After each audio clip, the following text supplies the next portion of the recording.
Howdy, y'all. This is Jason Delgado, one of your co-hosts here for the Confessing Baptist podcast. And today is Saturday, July 18th, 2015. And this is the headlines from the Dunker Bunker, your bi-monthly audio source for all things 1689.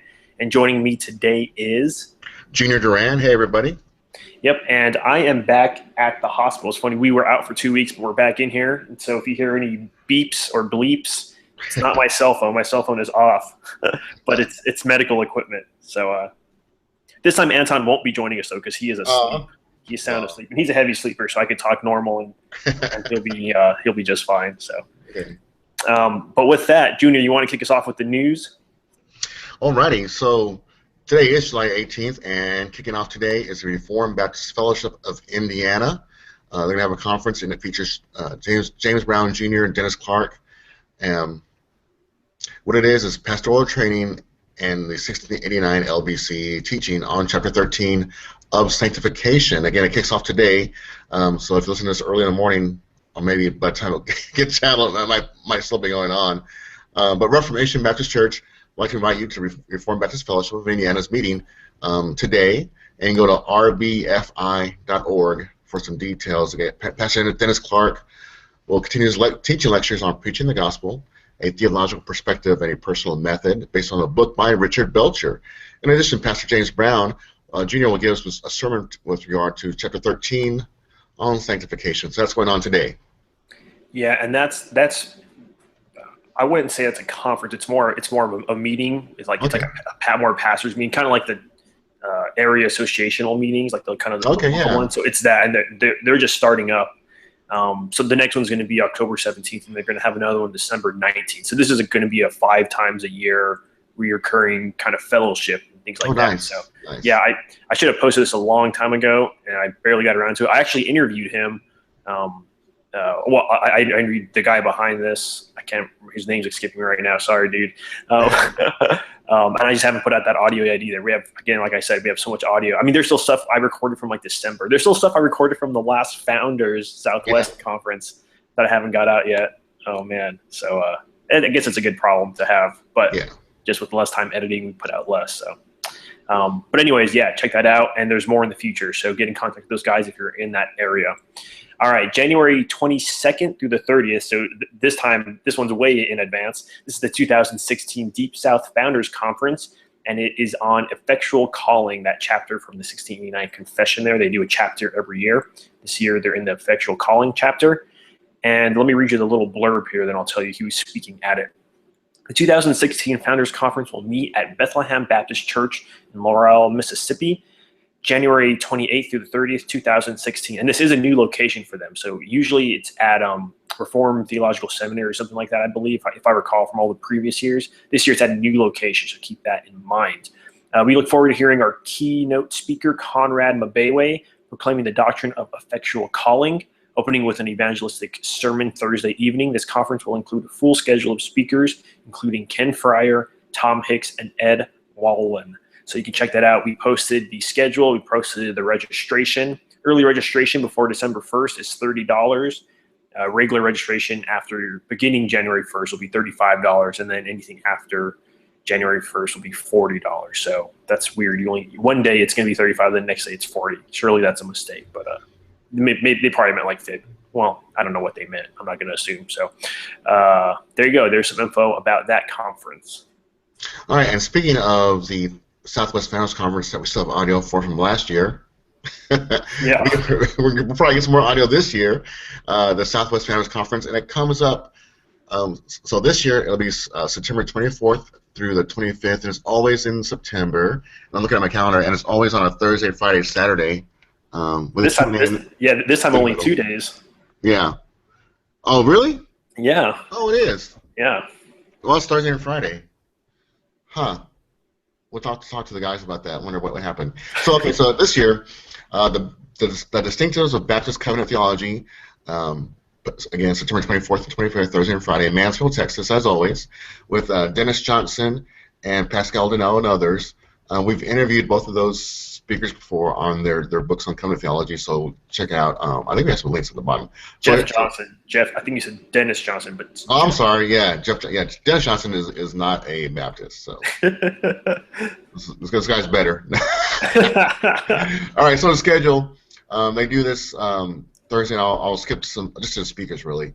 So you have Jarrett Downs there at Heritage with the devotional psalms, always helping up the conference, and then Fred Malone. What does it mean to be Baptist and Reformed? Pascal Deneau, relationship of covenant of grace and to the old covenant. Jeff Johnson, Hebrews 8 and the new covenant. And then Friday, a prayer meeting in the morning before breakfast. Great food over there, Jason. Oh yeah. Pascal Deneau, relationship of the covenant of grace to the new covenant. Jeff Johnson, contemporary challenges. And then a Q&A followed by 2 sessions. Smack in the middle, smack in the middle there. Jason Montgomery will do Q&A. Jeff Johnson, implications of covenant theology, and then ending with Pascal Deneau and Galatians 4, 21 to 31. So, well, before I continue, just again recommend the links. We have interviewed Pascal Deneau and Jeff Johnson before, and also recommend the audio from the recent exchange with the Guy Waters that Brandon Adams and Pascal Deneau did, because that's relevant to these lectures as well. A little background reading or audio for you. Okay, some announcements. As always, Mike Gadosh, Solid Ground Christian Books will be there. Yeah. Be sure to bring your checkbooks.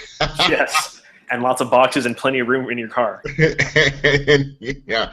So again, if you haven't had Mike Gadosh at a conference before, you're gonna get better deals at live or in person than you would online. So yeah. Lots of good sales. I have those stickers on the book, so he's really good. Good guy to talk to, too. Other stuff, let's see, fees. Early registration, $75, on or before September 5th. After that, it's $80. There's a student registration early, $30 the day, or after September 5th, it's $35. There's a family cap, I think, of $105 for early registration, and a family cap of $110 for regular registration. There's other stuff. You can follow the links for more. There'll be an offering taken to offset the expenses. So yeah, that's always a blessing if you're in the area, if you can make it. DFW is just south of DFW in Mansfield, Texas, and it's always a blessing. Indeed. I'm really hoping I'm back in Texas by then. Yeah. So we're last we heard from the doctors, we should be back by September, depending on how things go. Then we might have back in the hospital this week. So.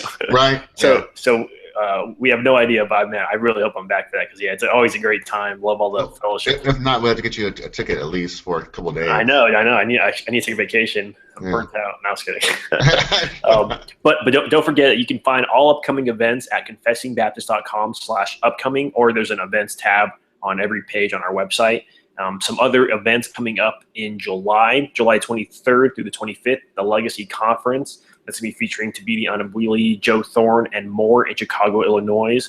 And July 28th through the 31st, the 2015 Reformed Baptist Family Conference featuring Nettles, Sebastio, Austin Walker, Hoek in Louisville, Kentucky. So those are some things we've told you about already, but just some reminders that those are coming up. With that brings us to the books. And first up in the books, we did post 2 chapter excerpts from Jeremy Walker's Passing Through Pilgrim Life in the Wilderness. We posted Away in the World. That's some of the opening chapter. And we also posted the chapter on Respect the Authorities. And Pastor Jeremy Walker had posted he has his publisher, if he can post chapter 7, Respect the Authorities. After the Supreme Court decision, a lot of stuff was going on in the government, and a lot of blogs and questions are coming out of how do we honor our government now that they've done something that so blatantly violates God's law, that every Christian would totally say, we can't agree with you on this, government. And so here's what he posted. Let me read you just the first 2 paragraphs about this. He wrote, it was recently my privilege to have published a new book with the title Passing Through Pilgrim Life in the Wilderness. The fundamental premise of the work is that the church needs to recover its pilgrim identity, and from that work out its pilgrim activity, cultivating simultaneously a holy separation from and a holy engagement with the world around us. In the book, I try to offer not only a way of understanding that identity and activity, but also to offer 10 pilgrim principles for kingdom life in a fallen world. It is not meant to be an exhaustive list, but it is meant to be a relative and enduring one. The 7th chapter is entitled Respect the Authorities. It seems particularly pertinent in light of recent events. With the permission of the publisher, I am going to reproduce over the next few days that chapter. And so we posted the outline for that. Like he said, if you heard our interview with him, he does the introduction, the scriptural framework, he gives summary thoughts, and then he gives specific counsels. And so you can check all those. He did that in about 9 posts. And so we linked them all in one page that we could find them all easily. And because there wasn't, Ref 21 doesn't have tags and things like that. So not very blog friendly, but we combine them all. So hopefully that's a little easier for you to find. And then we also posted the opening chapter, which gives a lot of that pilgrim life background, which we also talked about on our podcast. So that reference is there for you all. Yeah, that bothers me. Tags, man. Tags. It's 2018, y'all. Come on. Wow. 2018? Oh, you know what I mean. I know what you mean. It's the future, guys. We have tags available to us. Make us bloggers' life easier. No, it's good. Right. All right, continue on with books. A new release from VNR, and it stands for something else, but I think it's like a Dutch publishers. Orthodox Puritan Baptist. Hercules Collins, 1647-1702, and Particular Baptist Identity in Modern England by Dr. Steve Weaver, who I think is professor at Southern now, or at the Southern now, I think. I could be wrong. Anyway, he's a doctor now. So author Steve Weaver, The Life and Rise of Hercules Collins provide a window into understanding how 17th century Baptists view themselves in relationship to historic Christianity and Puritan orthodoxy. Collins was not only a respected member of the particular Baptist community, but was also a faithful representative of that community. Dr. Weaver's examination of Collins' commitment to historic Christianity and Protestant orthodoxy serves as an opportunity to understand better the doctrinal commitments of 17th century English particular Baptist. There is a we have a 10-page PDF, includes a foreword by Crawford Gribben, who is in Ireland, and a table of contents. And the book is on the U.S. $88 on Amazon. Currently showing out of stock already. You guys, come on. Well, I think that's just because Amazon hasn't got it yet. Oh, okay. Yeah, I doubt an 88-page book sold out like wildfire. Hopefully, though, who knows? Yeah. In euros, 59.99 pence for the ebook, PDF ebook. And then a hardcover is 10 more, 669.99 euros for the hardcover. VNR, again, I think it's a Dutch publisher. Oh, here you go. Vanden Hoek and Ruprecht. Nice, dude. So we have links to the table of contents. It looks really good. The table of contents. So it's on my wish list. If y'all want to get it, my birthday's coming up in about a month from now. So there you go. Oh yeah. Also listen to our audio interview with Dr. Steve Weaver on Hercules Collins' life and the Orthodox Catechism. So I'm really happy about this book. Again, check out the table of contents. So you'll want to get it once you see the table of contents as well. Yeah, the table of contents is intense. It's very thorough. Yes. I mean, the table of contents goes deep, and so I mean, it's an academic work. It's put out in an academic series, so it's going to be high quality, good stuff. This isn't just me trying to write a Wikipedia article on Hercules Collins and stuff like that. Yeah, and then just a reminder, we've interviewed Steve Weaver twice about Hercules Collins. We had him on episode 28, and that was just about the life of Hercules Collins in general. So that'll give you probably an overview of this work that he did. And then also we did interview him on episode number 44, which was about Hercules Collins and Orthodox Catechism. And don't forget that Junior was one of the ones who went down to Southwestern Libraries, pulled up what was it called? The microfiche? Yeah, the microfilm or whatever of the Orthodox Catechism, and then transcribed it. And then that's what Steve Weaver and Richard Barcelos used.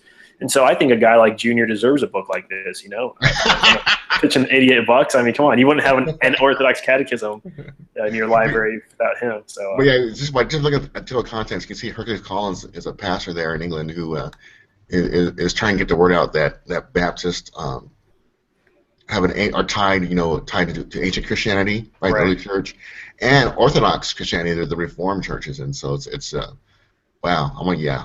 Yeah, great stuff. That's why I love that title, Orthodox Puritan Baptist. Yeah. Love it. Excellent stuff. So, I hope you get that copy, and I hope I get to borrow that book. But I will give it back if I do. I was kidding. It looks really heavy though. So right. Anyways, well, that brings us to the audio and video, which we had plenty of these last 2 weeks. So let me kick this off. We did get the videos from the Defending the Faith in Troubled Times Apologetics Conference featuring James White. Those are now online. Some of the topics covered: the New Testament text, are they reliable? The Forgotten Trinity, Romans 9, the Potter's Freedom, homosexuality and tyranny, and understanding Islam. And the plan for this was Dr. James White was just going to give his most popular topics all in this one session. So for an overview on all his, I mean, he's gone into each of these subjects for hours and hours and hours, on days and days worth of dividing lines. And he's written books on all these topics. I'm trying to think of, on all these topics, he's written a book. So plenty of you to learn here. These are all going to be overviews, obviously, because they're all about 1 hour. Some are about 1.5 hours. One of them goes up to 2 hours almost, but lots of good overview if this is all new to you. So check that out. All right. Also posted recently was the conference Not Ashamed from Building Tomorrow's Church conferences. Again, Building Tomorrow's Church conferences are an annual conference for young kids and singles, single adults, up to what, 40? I think Jason said, or 30. I mean, it sounds like it's basically where like Reformed Baptist single folk can get hooked up, you know. Yeah. Okay, Jason. I mean, not hooked up. I mean, like. Court, find someone to court. Oh, like Match.com, but for Reformed Baptist. Reformed Baptist, yeah. I don't mean like in the hookup culture thing. So that came out wrong. So the audio came out for 2015. It's Not Ashamed, Standing for Truth in a Fallen World with Dr. James White and Dr. Jim Renihan. So the sessions, and I'll read them off real quick. Dr. Jim Renihan with Truth, a Biblical Worldview. Dr. James White, The Foundation of Truth. Dr. Jim Renihan, The Confession of Our Faith. Dr. James White, The Example of Truth. Dr. Jim Renihan, The Actions of Truth. Dr. James White, The Defense of Our Faith. And finally, Dr. Jim Renihan with The Buttress of Our Truth. And Jason, I did not see a Q&A in the middle. I wonder if there was a Q&A session there. Well, keep scrolling down. Okay. So, this is what I was waiting for, is a picture of James White, we talked about last time, with John Jeriso and, again, Dr. Renihan in the middle. That's good, huh? Yeah, and then there's a good old... good picture. I love these group photos. Oh yeah. It's like a yearbook kind of thing you can do, and you can all sign it and stuff. But that's. See you next year. Love you. Yeah. But that was good. Yeah. But in between those two pictures, it's kind of buried in there. But it says bonus session number 3, Q&A with Dr. Renihan, James White, Pastor John Jeriso.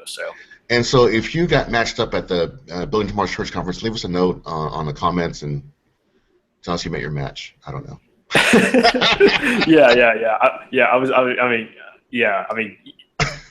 Sorry I said that. It was really cool, though. I actually saw a video this morning because I was going to the Building Tomorrow's Church conference website. I was actually trying to help build a new one, but that kind of fell through because the move started and all this stuff. And on the YouTube page, they posted a kind of after the conference, James Renihan talked about Building Tomorrow's Church, and he's just saying how impressed he was with the young people and how, especially in light of all that's happened in our country recently.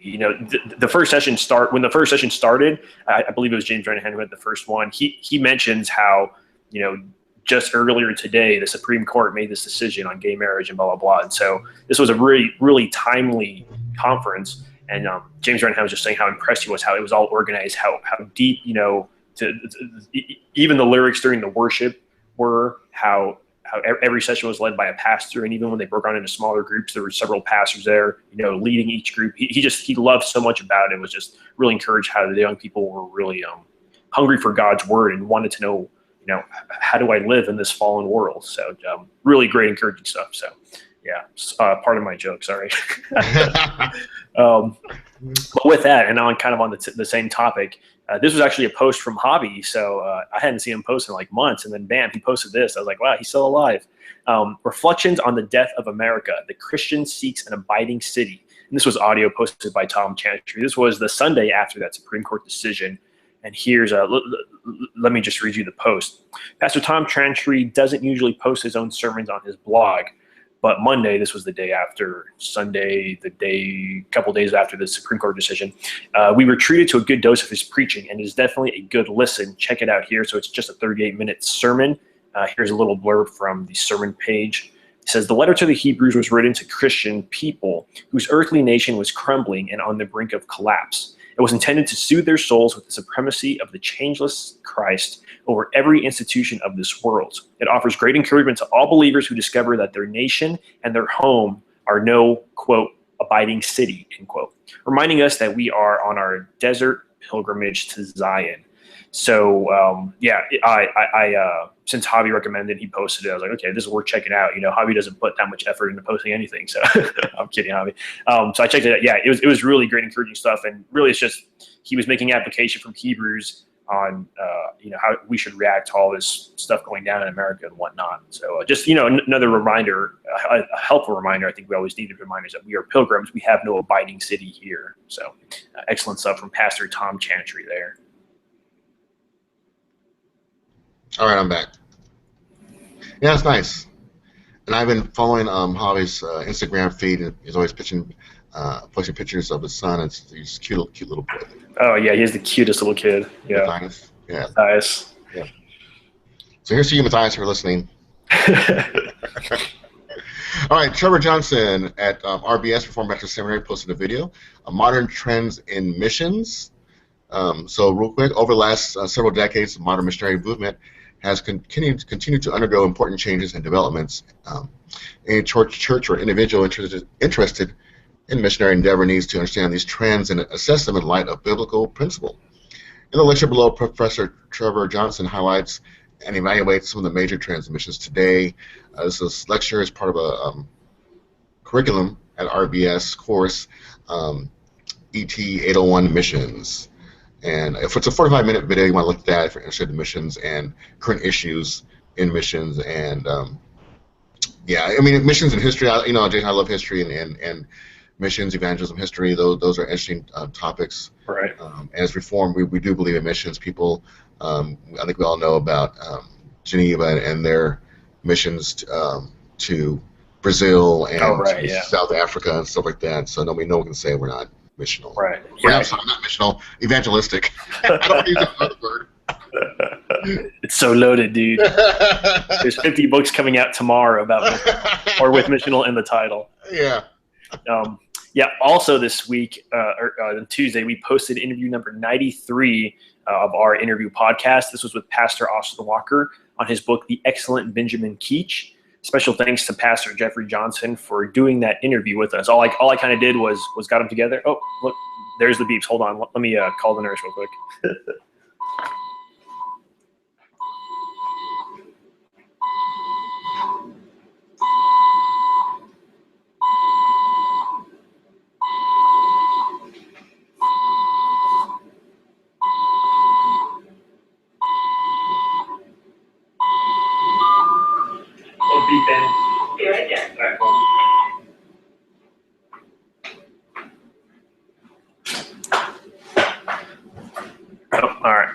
I will edit that. Tuesday, we posted interview number 93 with Pastor Austin Walker on his book, The Excellent Benjamin Keach. Special thanks to Pastor Jeff Johnson, who we were talking about earlier, who we've interviewed several times. And he's been on, I think, 4 or 5 of our interviews because he's written so many books for Reformed Baptists and for others. Dennis Johnson. Yeah, not him. Yeah, not Dennis Johnson. But yeah, special thanks to him. He read the book. It was his idea to interview Pastor Austin Walker about this book, which I wanted to eventually. I didn't have the book yet. I hadn't read through it. I didn't know anyone who did. So I was happy that he contacted me. So all I really did was set it up, kind of connected the two, hit record, and said, go for it, guys. And they did an excellent job. Man, he gave so much good information on Benjamin Keach. I mean, this podcast I listened to it twice, and I actually have it queued up again to listen to it because I'm sure I missed stuff. There's just so much good stuff in this 1-hour podcast. But here's a little quote from Pastor Austin Walker that he ends the podcast with. Benjamin Keach was a good man. He was a godly man. He was a spiritual-minded man. He was a gospel man. He was a preacher and a defender of the faith. He didn't wilt. He didn't give in. He didn't flinch. He remained faithful unto death. He was like Bunyan's pilgrim in that regard. And so on episode 93, some of the topics that they got into, or that Pastor Jeff Johnson and Pastor Austin Walker got into, was what led him to write the book. Who was Benjamin Keach? Again, he gives lots of history about it. What did he contribute to particular Baptist life? What controversies was he involved in? Why was the year 1689 so important? So that's a really good section there, of course, for listeners of this. And then, yeah, I mean, like I said, so much information. So what did you think about that, Junior? Did you have a chance to listen to it yet? I haven't heard it yet, but yeah, I'm anxious to hear it. I'm interested in all things 17th century right now. Oh yeah, you're gonna love it then. You're gonna be just like Jeff Johnson was saying. Benjamin Keach has now become one of his heroes. The more and more he's learning about him, just what a stalwart he was back then, especially with all the persecution he went through. Absolutely, yeah, absolutely. Yeah, so excellent stuff. So thanks to both those pastors for that. All right, and then posted just this morning, I think. Yep.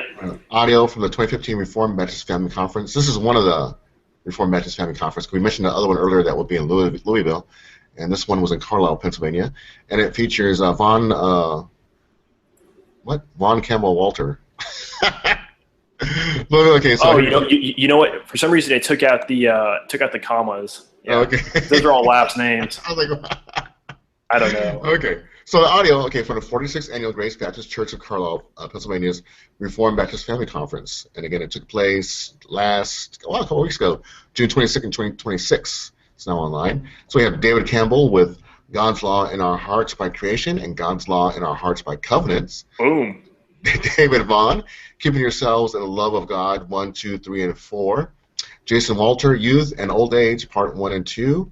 Paul Wolf, Heavenly Mindedness, 1, 2, and 3. And then information, so that was the 2015. Information on the 2016 Family Conference in Carlisle is already posted online. We have a link to that, and that will do it for the audios and videos. Yeah, and those guys are going strong. They're ready for the 47th. I saw Pastor Jeffrey Thomas is going to be the keynote speaker, and more info is to come out. But I went to the page looking for the audio. I was like, oh wow, they already have the 2016 audio posted. 2016 details posted. So they're ready to keep going. But I mean, I guess when you've done it for 46 years, you've got to be down. So Right. So look forward to the next one. Pastor Jeffrey Thomas should be great stuff. Anyways, that brings us to the headlines. And here was a post. I was surprised, like, oh wow, Hobby posted, and then Patrick posted, I think like the next day. He posted a post titled Reformed Confessions of Faith and the Traditional Text. So this deals with some textual criticism, deals with their own confession. It is a post by Pastor Robert Truelove. Let me read you the opening 2 paragraphs from this.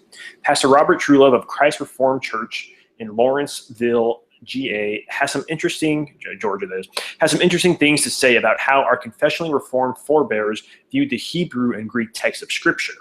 When the confession speaks of the original Greek and Hebrew as, quote, being immediately inspired by God, end quote, it is often thought today to only be referring to the original autographs. However, the confession proceeds to make clear that, quote, immediate inspiration, end quote, is not referring merely to the autographs, but the text that came down to us through history, for it is, quote, by his singular care and providence kept pure in all ages and therefore authentic, end quote.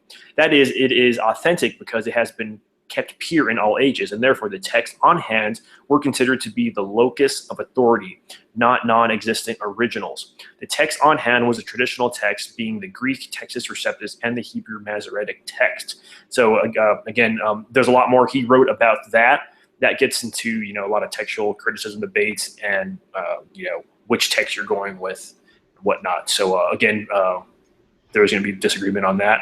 But there's that post there, and that's why we put it in the opinion section. And since Patty McDubbs did post that, I also want to give a shout out to Maggie, who is listening usually with him. Maggie, how you doing? Love your hair. She has that curly hair. I like her hair. Love that. Right. Over at the Founders blog, Pastor Tom Hicks writes, no proof of paedo baptism, an evaluation of Jared Oliphant's post, not your average paedo baptism. And so I'm not going to read the whole thing, but I'll read some blurbs here for you. For the Gospel Coalition, so this is Tom Hicks. Jared Oliphant recently wrote an article for the Gospel Coalition in which he made a case for infant baptism on the basis of the distinction between the internal and external aspects of the covenant, which Berkhoff calls a dual aspect of covenant of grace. This is so loaded. Oliphant argues that the new covenant is breakable, and that understanding the allegedly breakable nature of the new covenant helps make sense of infant baptism.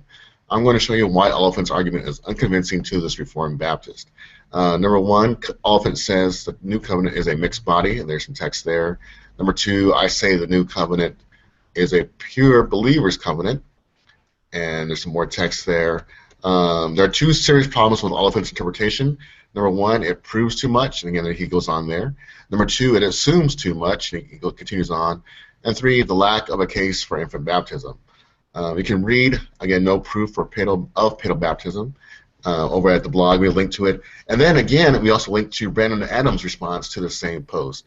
So, yeah, I mean, I don't know, Jason, look, so how people can be paedo Baptists. It's just inconsistent. Like, it's just so inconsistent. How can you not see it? Like, I don't. Tradition. Tradition.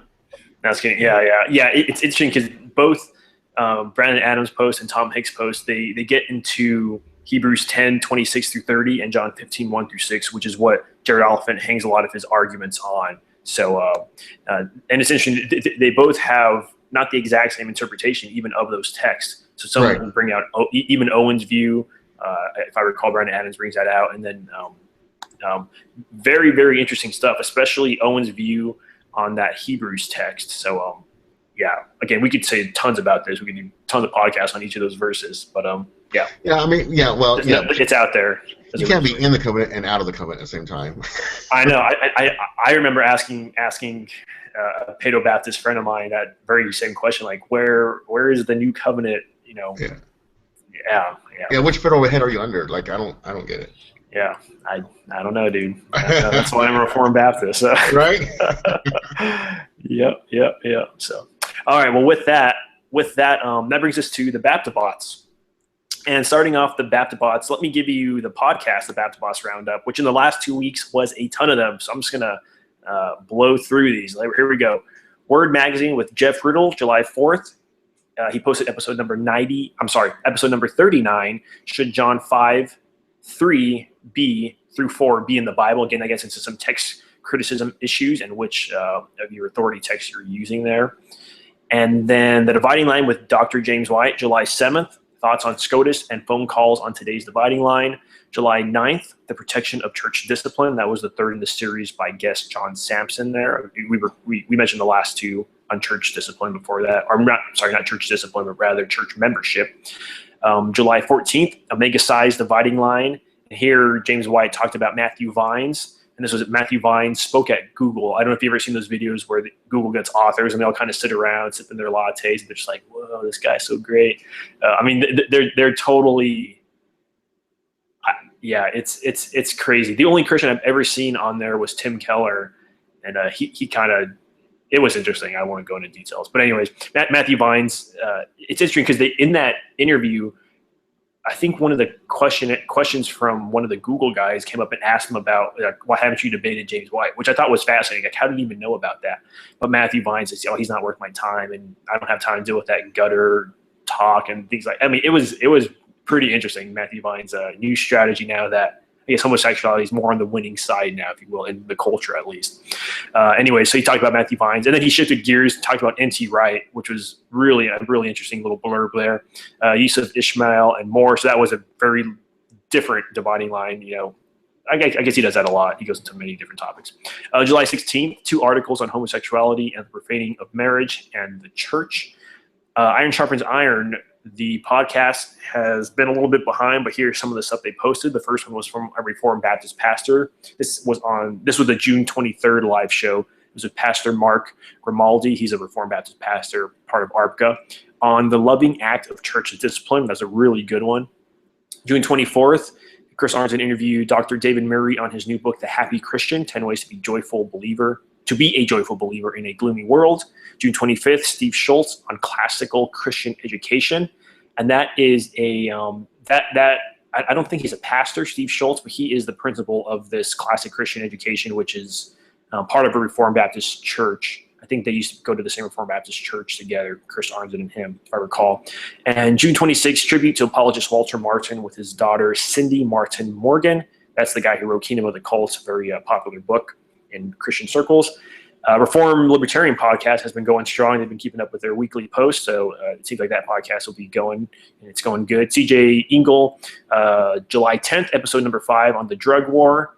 July 17th, episode number 6, Rayford Davis on personal perspective on the drug war. So there's some different views on the drug war there. Covenant Legacy podcast with Eric Ayala. Yesterday, he posted episode number 8 off the cuff on the blood of abortion. And that was a very, even though his off the cuff is usually, he's kind of keeps it real chilled out. He's just kind of talking. This was a very serious, almost, it could have been a sermon when I listened to it. It was a good little 30-minute podcast about the blood of abortion. So excellent stuff. BJJ Moses podcast with Gene Cook, July 7th. He posted Grappling with the Heart, Depart From Me, I Never Knew You. That was his 5th episode there, so he's going as well. With that, Junior, did you want to highlight some of the blogs, just some of the blogs that BaptistBot rounded up? Yeah, so this is the roundup of last 2 weeks. So John English Lee, start off with John English Lee. You'll recognize his name from the Founders blog. Mm-hmm. He's also doing double duty now over at the Center for Ancient Christian Studies blog. He's doing a series on the ancient Christianity and early church on the Sabbath. So it's a series from John English Lee on the Sabbath and the ancient Christianity and early church. Dr. Gabriel Williams at Cradle Covenant Fellowship, The Cost of Higher Education, which is not the last, but it's the most recent post on his series in education, The Cost of Higher Education. Great series. Pulpit and Pen, Baptist and the Law, Why the Tripartite Divide is for Baptists Too. Pulpit and Pen, J.D. Hall. Again, J.D. Paul, Pulpit and Pen, Sundays are for Sabbath rest. Brandon Adams, you need to read this. Scripturalism at scripturalism.com. Review of word pictures with Brian Godawa. I think is how I pronounce that last name. It's a book by Brian Godawa. Wayne Brandow, one of our favorite guys out there, Small Village Pastors. The Red Heifer, an Old Testament picture of Christ. And I love his devotionals. And you need to get that RSS feed from Wayne Brandow. J. Ryan Davidson at jryandavidson.com, Planned Parenthood and the Gospel. C.J. Engel at Reformed Libertarian, The Mentality of the Christian in Relation to the Civil Magistrate. David Prince at Prince on Preaching. Andrew Fuller and Sermon Preparation and Notes. Conrad and Bayway on Facebook. Remember, we're doing Facebook now? Yep. Thank you. INO Reader? Yeah, I know Reader. Best RSS reader out there. Conrad and Bayway on Facebook. Announcing the start of Chama Valley Reformed Baptist Church. So they're kicking off their church. You want to read that little blurb there. Steve, your bookserver Martin at the Cumberland Valley Book Service blog, CVBS blog. Prescription for Weary and Discouraged Pastors. Reformed Baptist Academic Press. Paul Helms, Forward to Confessing the Impassible God. The Biblical, Classical, and Confessional Doctrine of Divine Impassibility. So again, this is just some of the stuff. You really need to get our BaptistBot's Twitter feed or RSS feed. And if there's any sites we missed, we should know about, send us an email, leave us a voicemail, etc. All those other ways, contact us, Twitter, etc. etc. And that brings us lastly to the tweets, to some of the tweets. In just a couple, about 8 or 9 more weeks, there is a free conference taking place at Emmanuel Baptist Church in Clinton, Arkansas. It is the Blessing of Bible Intake. One of the speakers there will be Pastor Jeff Johnson, who we've been mentioning a lot this show. So you got some A.W. Pink graphic quotes, Abraham Booth quotes. Jeremy Walker noted that the works of Abraham Booth, the 3 volumes, is millimeters away from being available on Logos. It's currently at a $15 bid. So again, this stuff eventually will go up to, let me actually go to the page and give you the exact numbers. It's actually eventually going to go up to $49. So it's going to be $50 once it's in full publication and whatnot. So now if you want to get it at the cheapest price possible, it's $15. And it's a 3-volume works of Abraham Booth. And I'm looking at the page and it looks like it's at like 98% of being funded. So now's the time to bid. I might do a post on that, because I think I posted on it like 2 years ago. And usually they don't let it hang out this long. Usually after a year or so, they take it off. But I guess it's been slowly increasing. So they're still keeping it. It's close. Let's see. Some free books from Monergism. Comfort for Christians by A.W. Pink. The 7 Sayings of the Savior on the Cross by A.W. Pink as well. These are all available in EPUB, Mobi, PDF from Monergism books there. Let's see, IRBS posted 9 photos from their New Zealand School of Theology. We mentioned that conference last time we podcasted. The Spurgeon Library is going up, so we've got some photos of that with them putting in books and how the top shelves are looking. See more quotes by A.W. Pink. Voddie Baucham is speaking at a conference in Las Vegas, and he tweeted this out on the 15th. And then you go to the webpage and it says registration closed on the 12th. Sorry, no one else can come. So I don't know if that means they're actually just going to close the doors or what. But I posted that in case someone's close by in Las Vegas and wants to see if they can get in. I don't know. It's there. And lastly, James Renihan posted hermeneutics class by Dr. Barcelos at Trinity Reformed Baptist Church in La Mirada, California is in a couple weeks, July 27th through the 30th. It's free to sit in. Join us starting at 8 a.m. So that's all the details there are. I went to the church website, couldn't find anything, went to the IRBS, couldn't find anything else. So that's all the info I have about that. If I get more info, I'll make an individual post about it. So that sounds like a good opportunity. Dr. Barcelos is excellent when it comes to the field of hermeneutics. So encourage you to check that out. I guess if you're in California. But I think that's all we got, right, Junior? That is it. And again, excited about the Southwest Founders Conference, and want to get Jason a ticket if he's not here yet. Start saving up for that. We're in Minneapolis, Minnesota. What's your nearest airport, Jason? I think it's called St. Paul International Airport, I believe. It's like 15 minutes away from me. So, cool. Yeah, super close. And it's so much. I'm used to the Dallas-Fort Worth airport, which has its own zip code. It's got its own fire department and police department. I mean, it's like its own little city. It's gigantic. Yeah. And this one, you just drive up. I mean, there's no pay to pick up people. Really? In Dallas-Fort Worth, yeah. I know, isn't that crazy? We're used to like going to the airport and paying money just to pick someone up. This one, it's so little, but it's an international airport. So, it's got one, or I think it has pickup spots. It's super easy. I love it. So, and it's a big city, so I don't know. I don't know how they pulled that off. But it's funny because the church I'm going to Providence Reformed Baptist Church. Mm-hmm. They are in the path of the airport. And so every 10, 15 minutes, you just hear, I mean, this airplane, like it's so close. And if you go outside and look up, I mean, it looks like it's going to crash into you. It's so close. But after a couple of weeks, you get used to just this extremely loud, and it's a small chapel, and it's got great acoustics in there. So they don't use a mic. They only use a mic to record. So they're just projecting their voice. So the guys can project even over an airplane passing close by. Yeah, it's pretty great. And some people, like if it's during the prayer meeting, they'll just kind of pause while the plane's passing by because it's too loud and they can't get that loud. So it's funny. I'm just saying that because I'm close to an airport. Yes. And then just a reminder, we're podcasting now, the Dunker Bunker, on the first and third Saturdays of the month. So we won't see you again until August 1st. Yeah, beginning of August. True that. Yep. True that. Cool. Well, with that, y'all enjoy your Lord's Day. Absolutely. Your vacations to the glory of God. And Soli Deo Gloria. Amen.